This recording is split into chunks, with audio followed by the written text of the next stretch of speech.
Okay student, तो हम लोग अब समझते हैं कि ग्लाइकोसाइडिक बॉन्ड क्या होता है। तो इसका जो डेफिनेशन है जो आपको एग्जाम में लिखना है वो मैं आपके नोट्स कॉपी में लिख के ऑलरेडी वो मैं नोट्स में ऑलरेडी लिख के आपके व्हाट्सएप ग्रुप में सेंड कर दिया हूं। समझने के लिए ग्लाइकोसाइडिक बॉन्ड क्या है आइए इसको देखते हैं। तो देखिए स्टूडेंट, इस बॉन्ड को या फिर इस लिंकेज को हम लोग मतलब डाई वैलेंट ऑक्सीजन, इस लिंकेज को हम लोग कहते हैं ether linkage. Ether linkage, ether linkage.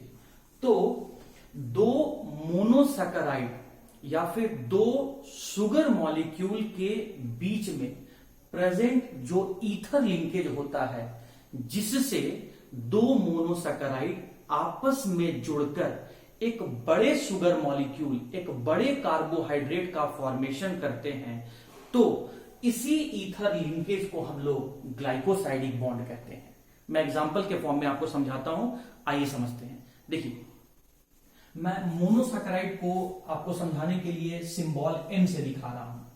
तो मैं क्या कह रहा हूं कि मैंने मोनोसैकेराइड लिया M, एक और मैंने मोनोसैकेराइड लिया M। अब ये जो आपका मोनोसैकेराइड है वो सेम टाइप का भी हो सकता है और डिफरेंट टाइप का भी हो सकता है।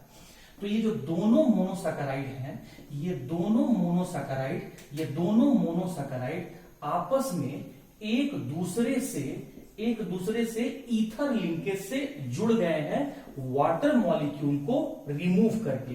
तो जब दो मोनोसैकेराइड आपस में ईथर लिंकेज से जुड़कर एक बड़े कार्बोहाइड्रेट का फॉर्मेशन करते हैं, तो ये दोनों छोटे या फिर मोनोसैकेराइड को जोड़ने वाला ईथर लिंकेज ही कहलाता है ग्लाइकोसाइडिक बॉन्ड। आइए मैं फिर से एग्जांपल से समझाता हूं। जैसे मैंने यहां पर क्या किया कि मोनोसैकेराइड लिया, कितना मोनोसैकेराइड यूनिट में ले रहा हूं, 3 मोनोसैकेराइड यूनिट में ले रहा हूं। और ये तीनों मोनोसैकेराइड मॉलिक्यूल जब आपस में कंबाइन किए तो वाटर मॉलिक्यूल रिमूव हुआ एज द बाई प्रोडक्ट। और तीनों मोनोसैकेराइड जो हैं वो आपस में एक दूसरे से ये ईथर लिंकेज से कंबाइन होते चले जा रहे हैं। ये आपस में एक दूसरे से ईथर लिंकेज से कंबाइन होते चले जा रहे हैं।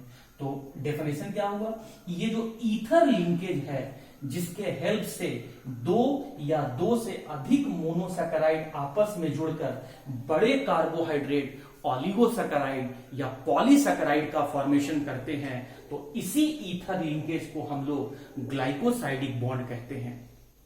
तो हम लोग इसको स्टूडेंट डेफिनेशन में ऐसे भी बोल सकते हैं कि ओलिगोसैकेराइड या पॉलीसैकेराइड को बनाने के लिए जब मोनोसैकेराइड आपस में ईथर लिंकेज से कंबाइन होते हैं, तो इसी ईथर लिंकेज को हम लोग ग्लाइकोसाइडिक बॉन्ड कहते हैं। तो सिंपल बात हो गया कि सिंपल अगर आप डेफिनेशन देखिएगा तो द ईथर लिंकेज, मैं डेफिनेशन लिख रहा हूं कि the ether linkage present between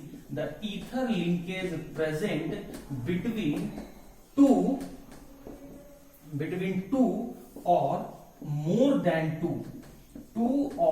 more than two same or different type of monosaccharide is known as glycosidic bond।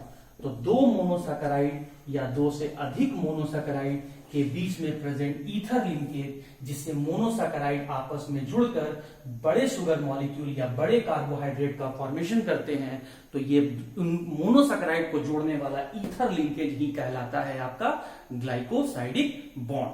तो इसको स्टूडेंट जब हम लोग रिएक्शन अभी देखेंगे उसमें और ज्यादा क्लियर हो जाएगा। तो उम्मीद करते हैं आपको ग्लाइकोसाइडिक बॉन्ड भी समझ में आ गया होगा।